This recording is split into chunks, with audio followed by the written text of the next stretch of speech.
Tu t'imagines que le gouvernement des États-Unis ferme juste maintenant alors que tout semblait bien aller? Eh bien, c'est ce qui est sur le point de se produire.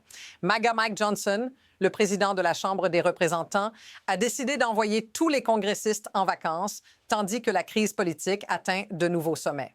Le Sénat tente de trouver un accord pour éviter la fermeture, mais voici le gros problème. La Chambre des représentants est complètement vide. Pourquoi? Parce que Mike Johnson préfère être en fête avec des célébrités plutôt que de faire face aux vrais problèmes qui affectent les citoyens. Le temps presse. Si aucun accord n'est trouvé avant samedi à minuit, le gouvernement sera fermé. Et le pire, c'est que personne ne sait s'ils vont y parvenir. Le sauveront-ils à temps? Voyons ce qui est en jeu. Mais que se passe-t-il réellement derrière tout cela? Le plan que MAGA Mike a tenté de mettre en place semblait être une solution, mais au lieu de résoudre les problèmes, il a compliqué les choses davantage.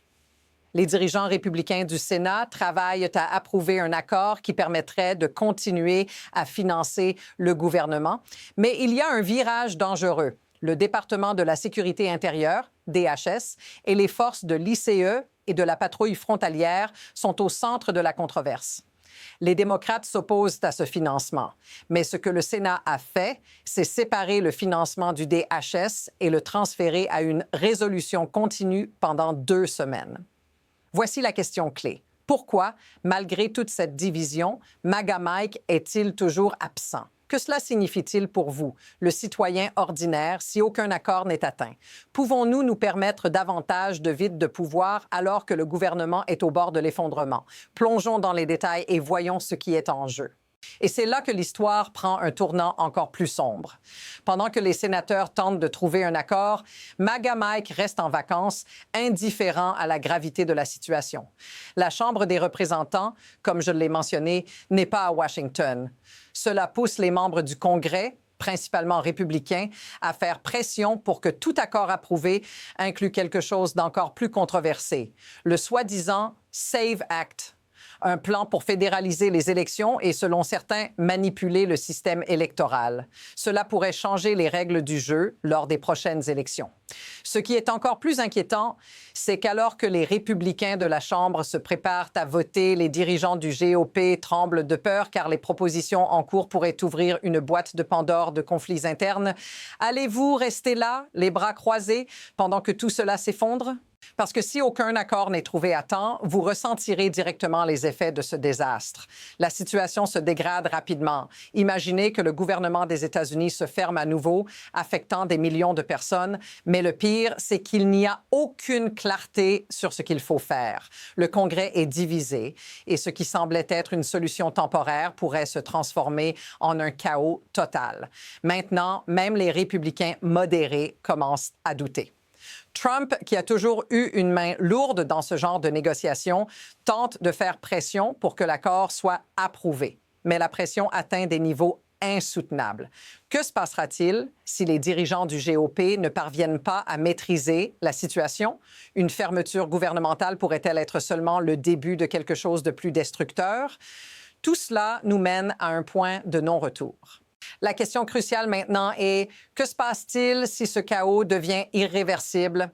Pendant que tout cela s'accumule, la pression continue de croître. Maintenant, le chaos n'est plus seulement politique, il affecte directement la vie des gens.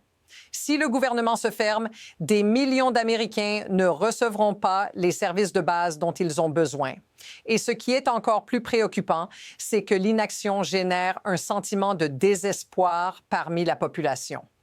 Les familles, les travailleurs du gouvernement et ceux qui dépendent de ces services se retrouvent piégés dans une situation où personne ne prend de responsabilité. Et c'est là que l'histoire devient plus personnelle.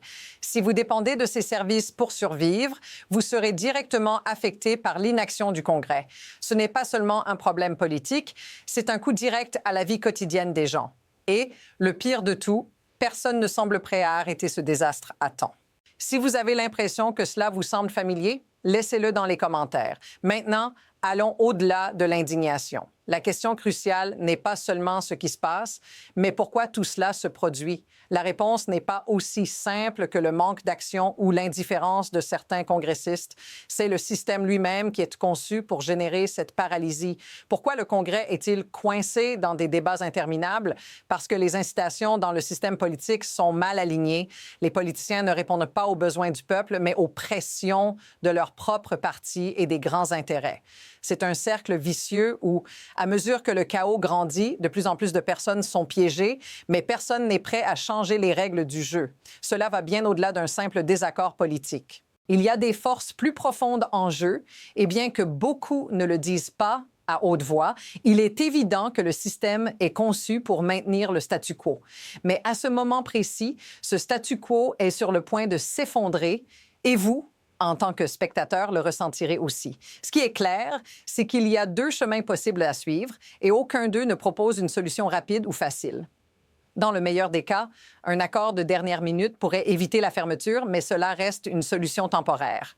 Si le système continue de fonctionner comme avant, le cycle de paralysie et de compromis se poursuivra.